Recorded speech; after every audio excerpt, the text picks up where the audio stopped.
Ահա մի տրամաբանական խնդիր։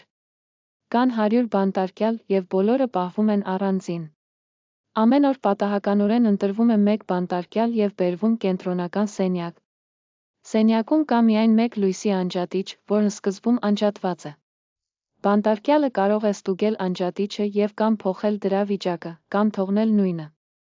Մինչ սկսվելը բանտարկյալները կարող են համաձայնել ընդհանուր ռազմավարության շուրջ, բայց դրանից հետո այլևս չեն կարող հաղորդակցվել։ Ցանկացած պահի մի բանտարկյալ կարող է հայտարարել. բոլոր բանտարկյալները առնվազն մեկ անգամ մտել են այս սենյակ։ Եթե հայտարարությունը ճիշտ է, բոլորը ազատ են արձակվում։ Եթե սխալ է, բոլորը մահանում են։ Կարող են նրանք երաշխավորել վերջնական հաջողություն։ Կարծում եք գիտեք պատասխանը։ Ստուգեք numerasystem.com կայքում։ Նոր կայքի կամ բջջային հավելվածի ստեղծման կամ գործողը թարմացնելու համար այցելեք numerasystem.com